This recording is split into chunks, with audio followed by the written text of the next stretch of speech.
디모데 후서 2장 1절부터 7절까지 말씀입니다. 제가 봉독하여 올리도록 하겠습니다.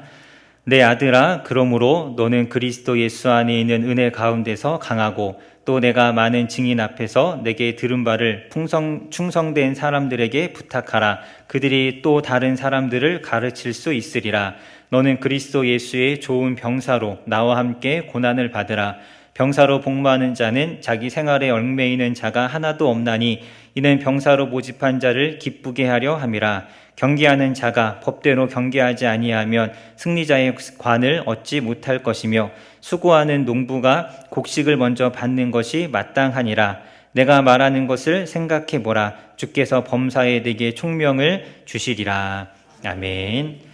네, 저희가 디모데 후서 말씀을 같이 살펴보고 있습니다. 우리 1장 전반부에서는 이 복음을 위해서 또 이 복음으로 인한 이 고난 이런 것들을 이제 두려워하지 말아라. 이것이 1장 전반부의 말씀이었고요. 1장 후반부에서는 하나님께서 주신 이 복음 전파라는 이 소명이 얼마나 거룩한 것인가, 그래서 이것이 얼마나 귀한 것인가에 대해서 사도 바울이 디모데에게 강력하게 권면합니다. 이 2장에서는 이 사명자, 하나님의 일꾼이 갖추어야 될 어떤 자세와 태도에 대해서 몇 가지를 이야기합니다. 오늘 저희가 읽은 1절부터 7절까지는 우리가 대략 네 가지 정도 하나님의 일꾼들, 우리 그리스도인들이 어떠한 자세와 태도로 이 땅을 살아가야 하는가를 좀 살펴볼 수 있습니다. 1절부터 7절까지 네 가지 명령어가 나오면 네 가지 명령법으로 사용된 단어들이 있는데요. 1절에 보면 은혜 가운데서 강하라 라고 하였고요. 2절에서는 내게 들은 바를 충성된 자들에게 부탁하라. 또 3절에서는 예수의 좋은 병사로 나와 함께 고난을 받으라. 그리고 7절에서는 내가 말하는 것을 생각하라. 이렇게 이 네 가지 단어가 명령법으로 쓰여져 있습니다. 그러니까 이 일꾼으로서 갖추어야 될 기본적인 소양과 자세를 이 네 가지 명령법을 통해서 디모데에게 권면합니다. 이 네 가지 명령을 중심으로 이 네 가지를 우리 한번 같이 살펴보고자 합니다. 첫 번째로 우리 1절 말씀 같이 한번 읽어보도록 하겠습니다. 시작. 내 아들아, 그러므로 너는 그리스도 예수 안에 있는 은혜 가운데서 아멘. 첫 번째는 강해지는 것이죠. 강해지라라고 우리에게 말씀합니다. 이 1장에서 우리가 같이 살펴보았지만 이 당시에 이 교회의 상황은 그렇게 좋지 않았습니다. 이 본격적인 이 로마의 핍박과 박해가, 국가적인 핍박과 박해가 이제 막 시작되고 있는 상황이었고, 그 본보기로서 이 교회의 수장과 같은 이 사도 바울을 붙잡아서 이제 죽이려고 하는 그러한 상황이었고, 우리 지난주에 살펴본 말씀처럼 1장 15절에 보면 아시아에 있는 많은 성도들이 이미 교회를 떠나고 바울을 떠나 있는 그러한 상황이었습니다. 굉장히 힘들고 어려운 상황이었고, 이러한 상황 가운데 일꾼이 또 그리스도인들이 가져야 될 첫 번째 자세가 무엇이냐? 바로 강해지는 것입니다. 담대해지는 것이죠. 굳건해져야 합니다. 이런 위기와 위험 가운데 그럼에도 불구하고 우리에게 주어진 사명을 잘 감당하기 위해서, 우리의 믿음과 신앙을 지키기 위해서는 우리가 강해야 하죠. 우리 베드로전서 5장 8절에 보면 너희 대적 마귀가 우는 사자와 같이 삼킬 자를 두루 찾는다라고 합니다. 마귀는 지금도 이때나 지금이나 이 그리스도인들을 삼키고 넘어뜨리기 위해서 애쓰고 있죠. 여러분, 우리도 마찬가지로 강해야 합니다. 그리스도인들은 약하지 않고 강해야 합니다. 육체적으로나 영적으로나 정서적으로나 이 강한 사람들이 되어야 합니다. 여러분, 군인이 전투를 해야 되는데 힘이 약하다 그러면 싸울 수가 없습니다. 그래서 군대에 가면 이 훈련을 받잖아요. 육체를 단련하고 무기를 다루는 법을 배웁니다. 그리스도인은 하나님 앞에 강해져야 합니다. 우리의 약함, 어떤 나의 부족함, 나의 어떤 이 모난 모습, 이러한 것들이 하나님을 위해서 살아가는데 혹은 말씀에 순종하는 데에 핑계가 되지 않아야 합니다. 하나님, 제가 연약해서, 제가 상황이 안 좋아서 제가 하지 못했습니다. 이러한 것들이 하나님 앞에 핑계가 되지 않도록 강해야 하는 것이죠.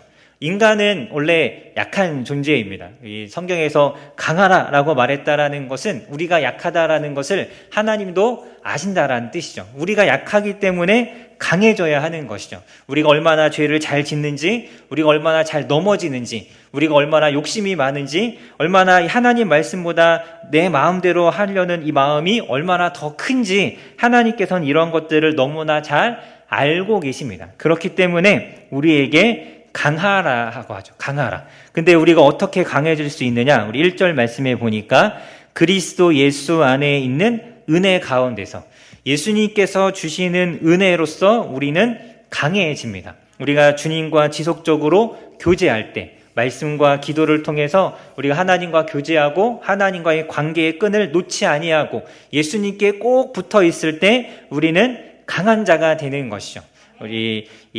내가 스스로 예수님 없이 강해질 수 있는 것이 아니라 예수님 안에서 그 은혜 안에 있을 때 우리가 강한 자들이 될 수 있습니다. 그렇기 때문에 우리가 이 하나님과 주님과 교제하는 것, 귀티하고 말씀을 묵상하고 기도하고 성경을 우리가 열심히 공부하고 이러한 것들을 우리가 쉬지 않아야 하고 놓치지 않아야 합니다. 이것이 없으면 우리는 약해질 수밖에 없죠. 이렇게 제 몸을 보시면 아시겠지만 제가 엄청 강하게 생겼잖아요. 이렇게 몸이 막 이렇게 죄송합니다. 이렇게 울그락불그락하지 못한 몸인데 저는 아무리 운동해도 뭐 근육이 잘 안 붙더라고요. 근육이 붙을 만큼 운동을 안 해서 그런 건지도 일 수도 있지만 근데 또 그나마도 운동을 안 하면 없는 근육도 또 빠져서 또 이렇게 사람이 또 말라갑니다. 여러분, 우리가 운동을 안 하면 이렇게 운동을 열심히 하다가 몸도 좀 강해지고 건강해졌다. 운동을 쉬게 되면 또 어떻게 되죠? 또 약해지죠. 그래서 여러분, 우리가 강해지는 것은 계속 해야 하는 것입니다. 끊임없이 말씀 가운데, 기도 가운데 내가 한번 하나님과 어떤 친밀한 관계를 맺었다고 해서 내가 한번 하나님 앞에 열정적인 사람이었고 쓰임받는 사람이었다고 해서 계속 그러한 사람이 되는 것이 결코 아닙니다. 우리가 열심히 부단히 하나님 말씀 앞에 지속적으로 교제하고 또 묵상하며 나아갈 때 우리가 강해지는 것이죠. 그래서 우리가 주님과의 관계 속에서만 강할 수 있다라는 것을 우리가 기억해야 하죠. 빌립보서 4장 13절에 사도 바울이 고백하죠. 내게 능력 주시는 자 안에서 내가 모든 것을 할 수 있느니라.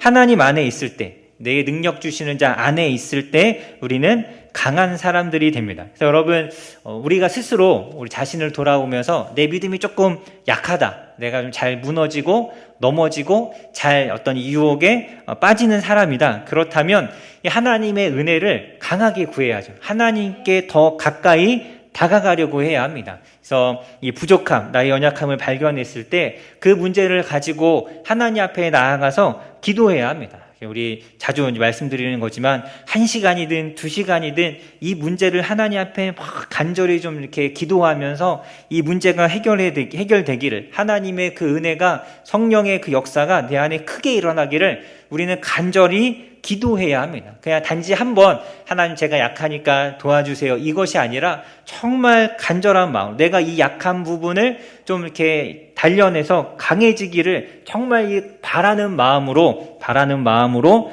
매달려서 기도하고 하나님 앞에 나아가야 합니다. 그래야 우리의 약함들, 이런 것들을 우리가 떨쳐버리고 강한 사람들, 하나님과 동행하는 사람들이 될 수 있습니다. 그래서 바쁜 것, 분주한 것, 어떤 나의 성격적으로 잘 맞지 않는 것, 이런 것들이 분명히 있지만 그럼에도 불구하고 우리는 강해져야 합니다. 강해져야죠. 하나님을 위해서 일할 수 있는 어떠한 것도 나의 어떤 성격, 나의 어떤 태생적인 이 타고난 기질, 혹은 어떤 나의 어떤 환경, 상황, 이러한 것들이 하나님을 위해서 일하지 못하고 하나님을 위해서 헌신하지 못하는 것에 핑계가 되지 않아야 합니다.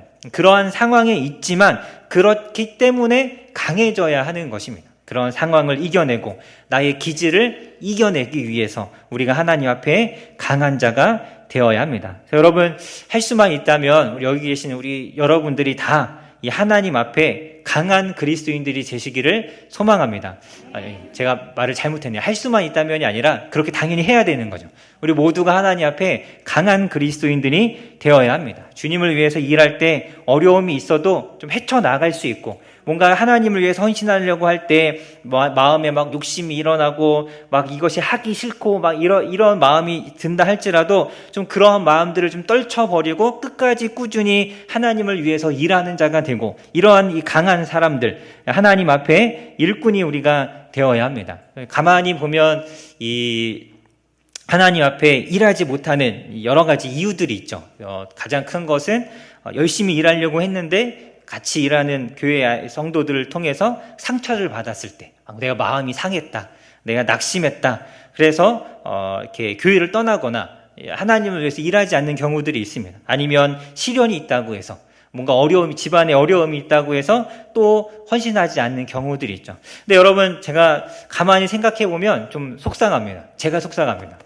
누군가가 상처를 받았다고 해서 아무것도 안 하거나 교회를 떠나면 제 마음이 너무 속상해요. 그분이 상처받은 것도 속상하지만 상처받았다고 해서 교회를 떠나는 것 자체가 너무 속상합니다. 여러분, 마음이 상해서 교회를 떠나면 이걸 누가 기뻐할까요? 마귀가 기뻐하겠죠. 왜 내가 상처받았다고 교회를 왜 떠나야 되죠? 상처받아도 끝까지 교회에 붙어 있어서 이 마음의 상처를 잘 해결하고 나랑 잘 맞지 않는 사람과 어떻게든 관계를 회복하고, 이것이 하나님을 기쁘시게 하는 것이고 우리가 그것이 강한 모습이죠. 근데 마음에 어떤 이 상처가 있다고 해서 자꾸 이 교회를 떠나고 피하고 다른 교회 가고, 이것은 결코 하나님을 기쁘시게 하는 것이라 할 수 없습니다. 그래서 여러분, 우리가 이 강한 사람, 좀 이런 이 사람과의 관계 속에서 물론 마음이 상하면 이게 해결하기 정말 어려운 문제라는 걸 너무나 잘 알고 있습니다. 하지만 그것조차 이겨낼 수 있는 강함, 그런 이 강함이 우리에게 있어야 하죠. 또 우리 전도를 할 때도 보면 좀 이렇게 사람들을 만나는 것이 부끄럽기도 하고, 또는 이 사람들을 이렇게 전도할 때 이렇게 나를 바라보는 이 시선들이 좀 두렵기도 하고, 이런 것들 때문에 우리가 전도하지 못하는 경우들이 있죠. 우리 전도를 잘하기 위해서도 강해져야 합니다. 담대해야 하죠. 또 매일 반복되는 죄, 끊어내지 못하고 내가 또 넘어지는 그런 이 죄의 문제를 해결하기 위해서도 우리는 강해져야 합니다. 여러분, 이제는 우리가 정말 나의 어떤 올무와 같은 나를 자꾸 이렇게 넘어뜨리는 이 반복되는 끊어지지 않는 이 죄의 문제를 이제는 이제 그만 좀 떨쳐버릴 때가 됐습니다. 여러분, 한 40년, 50년 똑같이 이렇게 무너졌으면 한 번쯤은 이겨야죠. 한 번쯤이 아니라 이제는 이겨야죠. 우리 권투 선수들이 이렇게 선수 생활을 얼마나 하는지 모르겠는데 계속 한 사람만 만나면 계속 패하면 이겨보고 싶지 않을까요? 운동하는 선수라면 내가 저 선수 A라는 선수만 만나면 계속 내가 지고 계속 무너지면 정말 저 선수를 이기기 전에 내가 은퇴하지 않겠다, 이런 마음으로 훈련하고 해야 이길 수 있는 거죠. 그래서 이런 반복되는 죄의 문제들, 이제는 좀 내가 이겨내겠다, 이러한 이 마음들이 우리에게 있어야 합니다. 그래서 하나님 더 굳게 붙잡고 하나님 앞에 더 간절히 기도하면서 이 약함을 이겨내는, 나의 어떤 죄악된 마음들을 이겨내는 강한 이 하나님의 사람들이 되어야 합니다. 여러분, 우리가 하나님 앞에 섰을 때, 하나님, 제가 타고난 성격이, 하나님이 주신 성격이 이 외톨이여서 모든 사람들이 나를 왕따시키는 게 아니라 내가 모든 사람을 왕따시키는, 나는 혼자 있는 것이 너무 좋은 사람입니다 라고 이렇게 핑계하면서 제가 그래서 일을 못했습니다, 전도를 못했습니다, 이렇게 우리가 이야기할 수 없잖아요. 타고난 기질이 그렇다 할지라도 그것들조차 이겨낼 수 있어야 하죠. 그래서 여러분, 하나님은 우리가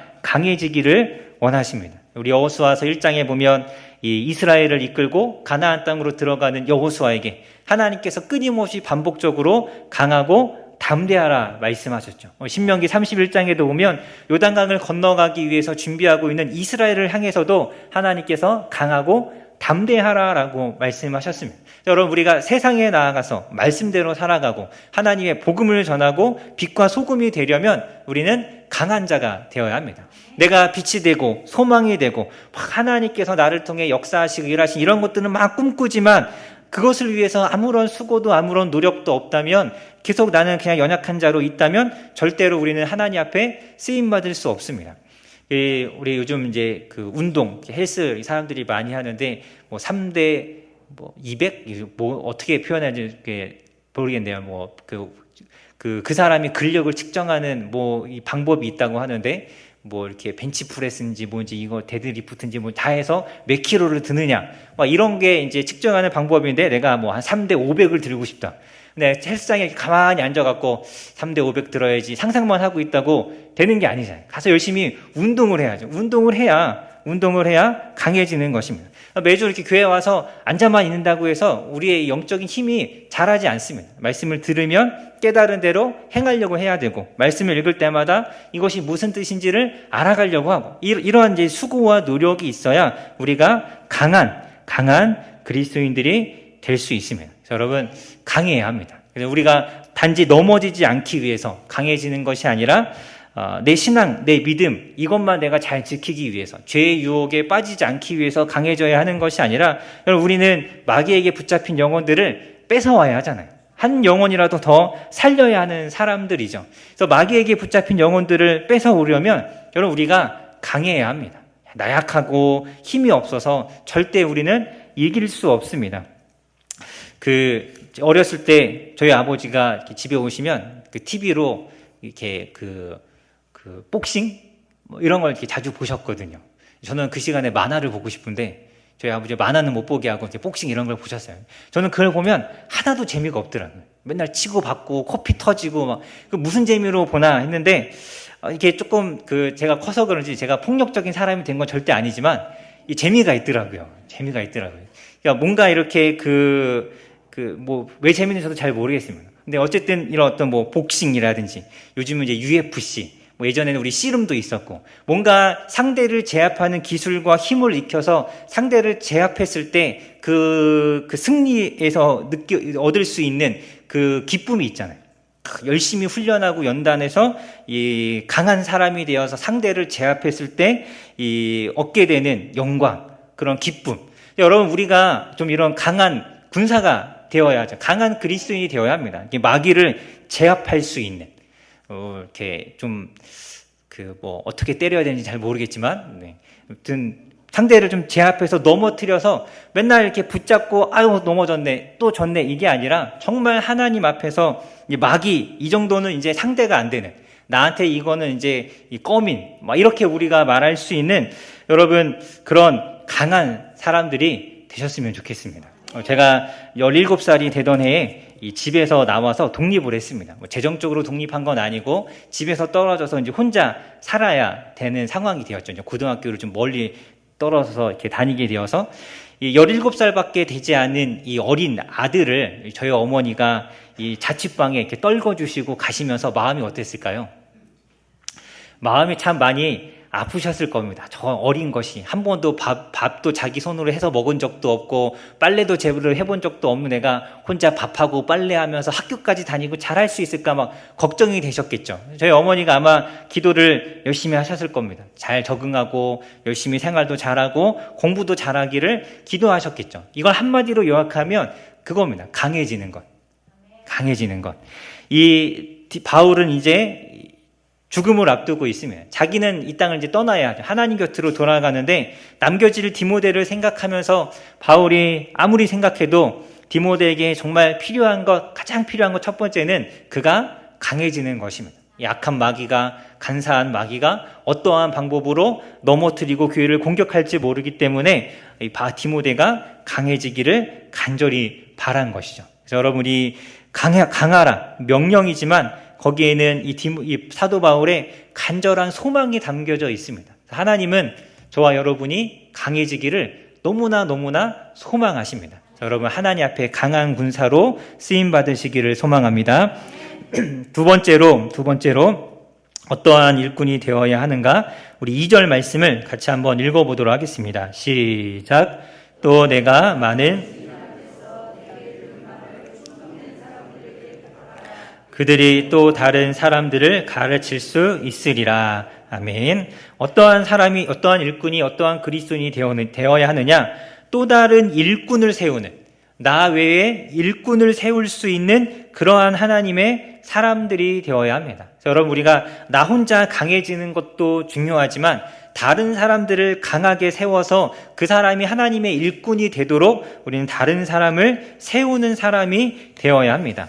그래서 우리 주변을 잘 살피면서 충성되이 일할 수 있는 사람이 누가 있는가, 이런 사람들을 살펴야 하고, 뭔가 이렇게 함께 하나님을 위해서 수고하고 일하기 위해서 힘써야죠. 나만 열심히 한다고 되는 것이 아니라 다른 사람들이 하나님을 위한 일꾼이 되도록 그 사람들을 세우고 자꾸자꾸 일할 수 있도록 도와주고 함께하고, 이러한 수고와 노력이 우리에게 필요합니다. 그래서 교회가 어떤 제자 훈련이나 성경 공부를 하는 이유도 이러한 이유 때문이죠. 또 다른 일꾼을 세우기 위해서입니다. 우리 교회가 가지고 있는 이 세 가지 표 중에 세 번째죠. 일꾼을 세우는 교회. 한 사람 한 사람의 그리스도인들을 성숙한 신앙인으로 세워가고 그들이 강한 그리스도인이 되어서 또 다른 사람에게 하나님의 말씀을 전하는 하나님의 일꾼이 되도록 하는 것, 그것이 우리가 힘써야 하는 일이죠. 여러분, 우리 이 원주에 우리 항상 말씀드리지만 30만 명이 넘는 불신자가 있으면, 여러분, 제가 혼자 그 사람들 다 전도할 수 있을까요? 다 안 되죠. 우리가 다 같이 해야 합니다. 더 많은 일꾼들이 필요합니다. 예수님도 분명하게 말씀하시기를 추수할 것은 많은데 일꾼이 적다라고 하셨습니다. 여러분, 우리는 더 많은 사람들을 일꾼으로 세우는 일에 힘써야죠. 그래서 우리 저희 교회뿐만 아니라 어느 교회를 가나 교회 성도가 1000명이어도 교회 성도가 2000명이어도 항상 일꾼이 부족하더라고요. 일하는 사람이 없습니다. 여러분, 우리가 일꾼을 세우는 일에 힘써야 합니다. 그래서 옆에 있는 사람, 믿음이 약한 사람, 이렇게 좀 관심을 두고 같이 수고하고 좀 끌고 나오고 같이 또 만나주고 그 사람을 위해서 기도해주고 관심을 두면서 세워가는 이런 수고가 우리에게 필요하죠. 특별히 오늘 말씀해 보면 이 일꾼을 세우는데 어떠한 일꾼으로 세워야 하는가? 다른 사람들을 가르칠 수 있는, 다른 사람들에게 말씀을 전할 수 있고 다른 사람들에게 성경의 의미를 설명해 줄 수 있는, 가르칠 수 있는 일꾼으로 세워야 하는 것입니다. 우리 이 모범을 예수님께서 잘 보여주셨잖아요. 3년 동안 이 땅을 사시면서 12명의 제자들을 데리고 다니시면서 직접 가르치셨고, 이 제자들이 이제는 누군가를 가르칠 수 있는 하나님의 사람으로 예수님께서 세우셨습니다. 바울은 디모데를 세웠고 이제 디모데는 다른 사람을 세워야 하고 그 다른 사람들이 또 다른 사람들을 가르칠 수 있어야 합니다. 그래서 우리가 말씀을 잘 알아야겠죠. 가르치고 세우는.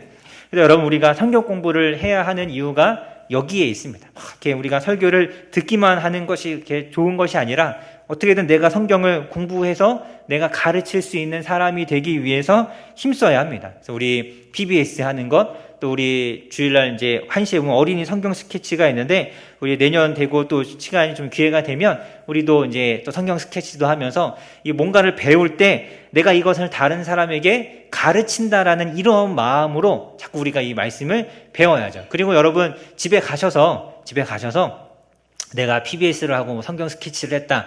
그럼 우리 옆에 우리 집에 가면 그거 안 한 나의 남편과 아내가 있잖아요. 앉혀놓고 내가 오늘 배웠는데 좀 들어봐 하면서 좀 이렇게 같이 이렇게 들어봐 하면서 가르치는 거죠. 옆에 집에 또 자녀들도 있잖아요. 야, 엄마가 아빠가 이거 배웠는데 맞는지 한번 봐봐라 하면서 마치 설명해 주는 것처럼 가르칠 수도 있고, 아니면 옆집에 믿지 않는 사람들, 이웃들, 좀 친한 사람들이 있다면 그 사람들을 앉혀놓고 내가 교회에서 이걸 배웠는데 너 한번 내가 얘기하는 걸 잘 들어봐라. 이게 내가 제대로 배웠는지 확인을 좀 해야 될 것 같다라고 하면서, 거짓말 하면 안 되는데 그냥 이제 핑계를 대면서 좀 앉혀놓고 이렇게 성경 공부를 하는 거죠. 그렇게 하면서 말씀을 전하고 이 사람들이 말씀을 들을 수 있도록, 그러니까 내가 말씀을 전하는 말씀의 통로가 되어야 합니다. 그래서 다른 사람을 가르치는 그러한 일꾼이 되어야 합니다. 종종 신앙생활을 하면서 성경 공부를 하거나 하다 보면 이제 그런 분들이 계십니다. 저는 말씀은 잘 모르겠는데 그냥 목사님이 시키는 대로 다 하겠습니다. 이런 분들이 계세요. 여러분, 이게 사실 좋은 태도가 결코 아닙니다. 뭔진 모르겠지만 시키는 대로 하겠다라는 건 어떻게 보면 이 잘못된 길에 쉽게 빠질 수 있습니다. 어떻게든 내가 말씀을 잘 알아서 이것을 가르치는 사람이 되기 위해서 힘써야 합니다. 그래서 여러분, 우리는 가정에서는 자녀들의 교사이어야 하죠. 신앙의 교사여야 합니다. 교회에서는 주일학교의 신앙의 교사여야 하고, 또 어떤 소그룹에서는, 구역에서는 말씀을 가르칠 수 있는 리더가 되기 위해서 힘써야 하죠. 소그 모임, 소그룹이나 구역 모임을 하는데 그냥 거기에 참석하는 것으로 우리가 만족할 것이 아니라 내가 리더가 되어서 가르칠 수 있는 사람이 되기를 소망할 수 있어야 합니다. 세상에서는 믿지 않는 사람들을 전도하고 그들에게 말씀을 가르치는 사람이 되어야 하는 것이죠. 여러분, 내가 아직 좀 다른 사람을 이렇게 성경을 좀 가르칠 만큼의 아직 그런 좀 사람은 아닌 것 같다. 그렇다면 빨리 자신이 좀 말씀을 가르칠 수 있는 사람이 되기를 좀 소망하고 열심히 성경 공부에 힘써야겠죠. 근데 여러분, 이제 PBS 우리 주일 오후에 성경 공부하고 있는데 요 PBS를 해보신 분들은 아시겠지만 뭐 엄청 많이 알아야 가르칠 수 있는 사람이 되는 것이 결코 아닙니다. 같이 모이면 서로 공부해서 서로 나누기 때문에 여러분, 생각보다 남을 가르친다라는 게 그렇게 어렵지 않습니다. 이렇게 목사님들이 하는 것처럼 막 뭐 성경에 뭐 개론을 하고 뭐 이렇게 하려면 어렵겠지만 우리가 말씀을 가지고 은혜를 나누고 그 뜻을 알려주고 하는 것은 결코 어렵지 않습니다. 그래서 여러분, 우리 원일교회 성도님들은 모두가 다 어디를 가든 말씀을 자신 있게 가르치고 선포할 수 있는 하나님의 사람들이 되시기를 간절히 소망합니다. 자, 세 번째로 일꾼은 또 어떠한 마음을 가져야 하는가? 이 고생을 각오해야 합니다. 고생을 각오해야 합니다. 우리 3절 말씀을 같이 한번 읽어보도록 하겠습니다. 시작. 너는 그리스도 예수의 좋은 병사로 나와 함께 고난을 받으라. 아멘. 여기서 말하는 고난은 우리가 이제 다른 곳에서 흔히 사용하는 그 고난의 의미가 아니라 어떠한 일을 하기 위해서, 목적을 달성하기 위해서 겪어야 하는 고생을 뜻합니다.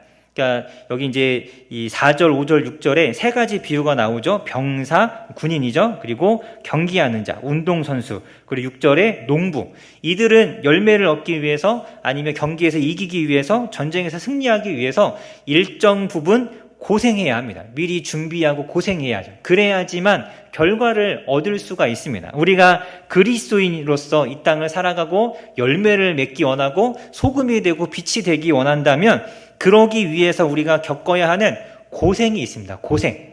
이것을 안 하려고 하면, 고생을 하지 않으려고 하면 당연히 결과는 얻을 수 없는 것이죠. 고3인 학생이, 고등학생이 아니면 뭐 중학생이든 학생이 공부를 하지 않고 좋은 성적을 받으려고 한다. 뭐라 그러죠, 우리가? 도둑놈이라 그러죠. 아닌가요? 있을 수 없는 일이잖아요. 무엇인가 결과를 얻으려면 거기에 합당한 수고가 있어야 합니다. 그 수고와 고생이 있어야지만 얻을 수 있죠. 그래서 요즘 제가 이렇게 제 유튜브에 자꾸 이런 게 뜨는지 모르겠는데, 요즘에 저희 아이들의 교육에 관심을 가져서 그런지 뭐 이렇게 티처스인가 뭐 이런 그 예능 뭐 이런 게 있더라고요. 그래서 일타 강사들이 나와서 아이들을 이렇게 한 명씩 불러놓고 아이들 공부하는 습관을 보면서 뭐가 잘못된지 알려주고 뭐 이런 게 있는데, 뭐 그런 것들을 보면 정말 하루에 4시간씩 자꾸 공부하는 중학생들도 되게 많더라고요. 깜짝 놀랐습니다. 그래서 중학생이 무슨 저렇게 공부하나 막. 어떤 학생은 중학교 3학년이었는가 고등학교 1학년이었는가 그랬는데 공부하다 졸리면 나가서 30분 동안 달리기를 하고 오더라고요. 그래서 깨갖고 또 공부하고 막 정말 이렇게 열심히 하는 친구들이 너무 많았는데, 그런 수고, 그런 고생, 결과를 향해서 열심히 노력하는 그 수고와 노력이 없이는 절대 열매라는 것은 있을 수 없습니다. 그래서 그리스도인으로 살아가기 위해서 고생하는 것을 각오해야 합니다. 내가 그리스도인인데 마땅히 겪어야 될 고난과 고생 없이는 열매가 없습니다. 그래서 4절에 보면 첫 번째로 비유를 드는 것이 병사이죠. 병사로 복무하는 자는 자기 생활에 얽매이지 않습니다. 이렇게 우리가 해야 되는 고생, 첫 번째 고생이 무엇이냐면 자기 생활에 얽매이지 않는 것입니다. 군인은 명령이 떨어지면 즉각적으로 순종해야 되죠. 복종해야 합니다. 자기가 일이 있다고 해서 밥을 먹어야 되니까 조금 이따 하겠습니다라고 말할 수 없습니다. 밥을 먹다가도 먹던 밥을 내려놓고 달려가야 하는 것이 군인의 모습이죠. 그러니까 자기 생활에 얽매이지 않고 전적으로 헌신하는 것, 그런 어떤 우선순위를 이 상관의 명령에 두는 것이 군인이 해야 하는 고생입니다. 그것이 수고이죠. 저희 아버님은 군인이셨는데 저녁에 퇴근하고 집에 오셔서 식사를 하시다가도 가끔 이제 부대에서 전화가 옵니다. 그러면 전화를 받으시면 바로 먹던 밥을 내려놓고 금방 옷을 입고 또 나가셨어요. 이 군인의 모습이잖아요. 이렇게 언제든지 부대에 일이 생기면 뭔가 명령이 떨어지면 움직이는 것. 그것이 군인이 갖추어야 될 모습입니다. 그렇지 않고서는 전쟁에 이길 수도 없고 상관의 명령을 수행할 수도 없습니다. 그래서 우리가 하나님을 위해서 일하고 또 그리스도인으로서 이 땅을 살아갈 때 우리는 희생과 헌신이라는 것이 필요합니다. 그리스도인으로서 갖추어야 될 희생과 헌신 없이는 절대 우리는 그리스도인일 수가 없는 것이죠. 어떤 이 사명을 위해서 내게 맡겨진 직분을 위해서 나의 어떤 재미와 나의 즐거움과 또 나의 인생의 목적과 목표들을 포기해야 할 수도 있죠. 내가 좋아하는 것들을 내가 내려놓아야 할 수도 있습니다. 때로는 경제적인 어려움과 손해를 겪어야 할 수도 있죠. 그렇게 하지 않고는 여러분 결코 우리는 이 하나님의 군사로 살아갈 수가 없습니다. 우리 마태복음 6장 33절의 말씀에 있잖아요. 너희는 먼저 그의 나라와 그의 일을 구하라. 그리하면 이 모든 것을 너희에게 더하시리라. 먼저 하나님 나라와 하나님의 의가 먼저 이어야 합니다. 그래야지만 우리가 하나님 앞에 쓰임 받습니다. 두 번째로 이 5절에 보면 경기하는 자. 이 경기하는 자가 해야 하는 수고, 고생은 무엇이냐면 법을 지키는 겁니다. 규칙. 경기의 규칙을 지키는 것이죠. 여러분, 이게 운동하는, 달리기를 하는 선수가 자기의 트랙을 돌지 않고 남의 트랙을 막 가로질러서 결승점에 통과했다면 그 선수가 우승할 수 있을까요? 할 수가 없죠. 축구하는 축구 선수가 아무리 골을 많이 넣어도 자기 골대에 넣었다면 결코 경기에서 이길 수가 없습니다. 경기하는 자에게 중요한 것은 규칙을 지키는 것입니다. 사무엘하 6장에 보면 다윗이 언약궤를 옮깁니다. 이 하나님의 이 법궤를 자기의 집 가까이 두고 싶어서 왕궁으로 이것을 옮기는데 이 소가 모는 수레에 언약궤를 싣고 가다가 이 타작마당을 지날 때, 타작마당이 곡식을 터는 곳이잖아요. 소들이 그 음식의 냄새를 맡고 그것을 먹으려고 막 이리저리 움직이니까 수레가 흔들렸습니다. 그래서 이 언약궤가 수레에서 떨어질까봐 그 옆에 있던 우사라는 사람이 언약궤를 딱 잡았는데 어떻게 되었죠? 그 자리에서 죽었습니다. 여러분, 왜 이런 일이 일어났습니까? 하나님이 정하신 법대로 하지 않았기 때문이죠. 언약궤는 절대 손을 대어서는 안 됐고 이것을 사람이 메고 옮겨야 했습니다. 그래서 언약궤 아래쪽에는 네 귀퉁이에 고리가 있었습니다. 고리. 사람이 손으로 이것을 만질 수 없기 때문에 그 고리에다가 막대를 끼워서 막대기를 들어서 어깨에 메고 옮기는 것이 법궤이죠. 그 하나님의 법대로 하지 않았기 때문에 죽임을 당한 것이죠. 우리 레위기 10장에서도 보면 우리 얼마 전에 우리 이재일 목사님 설교하셨지만 아론과 그 아들들이 대제사장으로 위임식을 할 때 하나님께서 정하신 불이 아닌 다른 불을 향로에 담아서 드리다가 그들이 다 죽임을 당했습니다. 하나님께서 정하신 대로 하나님께서 세우신 법대로 우리가 이 땅을 살아가야 하나님 앞에 인정받는 것이죠. 오늘 5절 말씀해 보면 법대로 경기하지 아니하면 승리자의 관을 얻지 못할 것이라. 아무리 이 땅에서 수고하고 아무리 내가 열심히 헌신했다고 치더라도 하나님께서 원하시는 대로 하나님께서 기뻐하시는 대로 말씀대로 행하지 않았다면 그것이 나만의 열심이고 내 열심이고 내가 원하는 방식대로 한 것이라면 하나님 앞에 아무것도 아닌 것입니다. 그래서 여러분, 우리가 하나님을 위해서 일하고 헌신할 때 우리는 하나님의 말씀을 따라서 하나님이 기뻐하시고 원하시는 것이 무엇인지를 잘 분별하면서 해야 합니다. 그래서 우리 로마서 10장에 보면 10장 2절에 이런 말씀이 있습니다. 그들이 하나님께 열심히 있으나 올바른 지식을 따른 것이 아니니라. 이스라엘 사람들이 정말 열심히 하나님을 섬겼습니다. 율법을 엄청 열심히 지켰잖아요. 613가지의 율법 조항을 만들어 놓고 철저하게 지키려고 노력했습니다. 하지만 그것이 무엇이냐? 올바른 지식을 따른 것이 아니었습니다. 그래서 하나님을 위해서 열심을 내어야 하지만 하나님이 원하시는 것, 하나님이 정말 바라시는 것이 무엇인지를 우리가 잘 깨닫고 하나님께서 원하시는 대로 우리가 하나님 앞에 헌신해야 합니다. 내가 이렇게 좀 부끄러움도 많아서 저는 전도는 아닌 것 같습니다. 제가 일이 너무 바빠서 교회에서 봉사하는 건 좀 어려울 것 같습니다. 대신 제가 목사님 돈을 많이 벌어서 제가 헌금을 많이 하겠습니다. 여러분, 이건 결코 하나님이 원하시는 것이 결코 아니죠. 여러분 다 아시잖아요. 하나님이 이런 걸 원하시지 않습니다. 그래서 나랑 잘 맞는 사람, 나랑 친한 사람하고는 정말 잘 교제하고 잘 어울리고 막 여러 가지 잘 하지만 그렇지 않은 사람하고는 어울리지 못하는 것, 이것도 하나님께서 기뻐하시는 것이 결코 아닙니다. 예수님 믿는 것이 너무 좋은데 세상도 너무 좋아서 월요일부터 토요일까지는 내가 하고 싶은 대로 막 재밌게 막 세상 거 다 하고 살다가 주일날 딱 와서는 주일날 또 예배 드리면 또 너무 좋아서 주일만큼은 열심히 또 예배 드리고, 이렇게 주중의 삶과 주말의 삶이 극렬하게 달라지는 것도 하나님께서 기뻐하시는 것이 결코 아닙니다. 그래서 여러분, 우리는 하나님께서 나에게 원하시는 것이 무엇인가, 하나님이 무엇을 기뻐하시는가, 이것을 잘 생각하면서 우리가 말씀을 묵상하면서 하나님과 소통하면서 하나님의 뜻을 잘 깨달아서 그 하나님이 원하시는 대로 순종해야 합니다. 로마서 12장 1절 말씀에 있는 말씀처럼 하나님의 선하시고 기뻐하시고 온전하신 뜻이 무엇인지 분별하라라고 말씀하셨죠. 그래서 이 말씀을 따라서 우리가 잘 행해야 합니다. 세 번째로 농부의 비유를 들고 있죠. 6절에 보면 수고하는 농부가 곡식을 먼저 받는 것이 마땅하다라고 합니다. 여기에 포인트는 농부가 수고한다라는 것에 있습니다. 수고하는 농부가 열매를 거둘 수 있죠.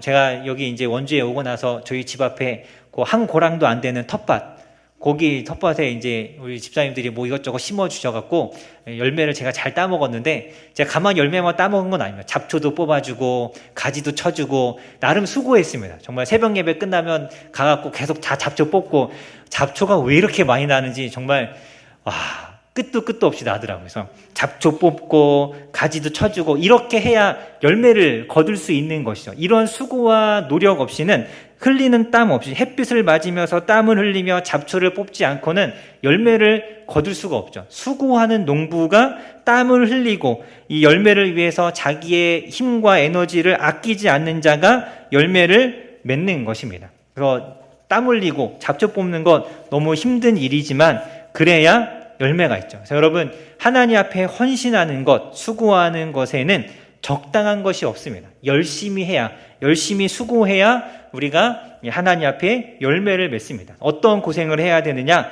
열심히 땀 흘리는 수고, 그리고 하나님이 원하시는 대로 하는 것, 내가 하고 싶은 것을 내려놓고 하나님이 원하시는 대로 하는 것, 그리고 자기 생활에 얽매이지 않는 전적인 헌신, 이것들이 있어야 우리가 하나님 앞에 열매 맺는 삶을 살아갈 수 있는 것이죠. 우리 잠언 23장에 보면, 잠언 23장 30절 이하 말씀에 보면 이런 말씀이 있습니다. 내가 게으른 자의 밭과 지혜 없는 자의 포도원을 지나며 본즉 가시덤불이 그 전부에 퍼졌으며 그 지면이 거친 풀로 덮였고 돌담이 무너져 있기로 내가 보고 생각이 깊었고 또 내가 훈계를 받았노라. 좀 더 자자, 좀 더 졸자, 손을 모으고 좀 더 누워 있자 하니 내 빈궁이 강도같이 오며 내 곰핍이 군사같이 이르리라. 여러분, 게으른 자는 결코 결실을 맺을 수가 없습니다. 제 목사인 제가 이렇게 목양은 안 하고 설교 준비 안 하고 저 사무실에 앉아서 맨날 유튜브만 보고 있고 막 그 게임에 빠져 있고 막 이렇게 시간 나면 밖에 나가서 운동이나 즐기고 이러고 있다면 여러분, 교회가 어떻게 될까요? 물론 이제 여러분들이 워낙 열심히 하시니까 제가 좀 덜 열심히 해도 원육교회 잘 세워질 수 있겠지만, 그래도 그렇게 해서는 열매나 결실은 얻을 수 없습니다. 제가 어제 어떤 분과 이야기하면서 좀 이렇게 대화를 하다가 그분이 그런 이야기 하시더라고요. 막 이렇게 목사님들이 20년, 30년 열심히 수고해서 막 교회가 1000명, 2000명 모이는 교회가 되었는데, 목사님들이 은퇴하시고 나셔도 욕심을 버리지 못해서 뭔가 이렇게 계속 이렇게 고집 부리고 하시다가 교회가 100명이 되는 게 한순간이더라. 여러분, 무너지는 건 한순간입니다. 우리가 열심히 수고하고 노력해야 열매가 있는 것이죠. 땀 흘리는 수고를 포기하지 않아야 하고 게을리하지 않아야 합니다. 그렇게 할 때 하나님께서 우리를 사용하십니다. 자, 네 번째로 우리 7절 말씀을 같이 한번 읽도록 하겠습니다. 시작. 내가 말하는 것을 생각해 보라. 아멘. 자, 우리 네 번째로 우리 그리스도인들이 가져야 될 자세와 태도가 무엇이냐면 하나님의 말씀을 연구하는 것, 공부하는 것입니다. 오늘 여기 보면 내가 말하는 것이라는 것은 앞에서 디모데에게 했던 바울의 이야기들이죠. 더 나아가서는 디모데 전서나 다른 빌립보서나 골로새서 같은 바울이 쓴 편지들을 이야기하는 것이고, 그것을 더 확장하면 성경 말씀이라고 할 수 있습니다. 그 하나님의 말씀을 생각하라라고 합니다. 여기서 생각하라는 건 단순히 머릿속에 떠올리는 것을 의미하는 것이 아니라 숙고하다, 그 의미가 무엇인지 정확한 뜻을 헤아려 보다, 이러한 의미를 가진 단어입니다. 그러니까 이 생각이라는 건 정확한 의미를 잘 따져보라는 것이죠. 우리가 하나님의 말씀의 뜻이 무엇인지를, 말씀이 무엇을 뜻하는지를 우리가 계속 알아가려고 하고 찾아가려고 할 때, 그렇게 할 때 하나님께서 우리에게 총명, 지혜를 주신다라고 하죠. 총명이라는 건 이해력, 분별력, 어떤 통찰력을 전체적으로 의미하는 단어입니다. 어떤 걸 잘 이해하고 잘 분별하고 통찰력 있게 바라보는 것, 이것을 우리가 총명이라고 하는데, 우리가 말씀을 공부하고 말씀을 연구하고 그 뜻이 무엇인지를 알아갈 때 하나님께서 우리에게 지혜와 총명을 주십니다. 하나님을 위해서 일할 때 지혜가 필요하죠. 하나님께서 원하시는 것인지 아닌지, 내가 나아가야 할 때인지 멈춰야 할 때인지, 나서야 할 때인지 가만히 있어야 할 때인지,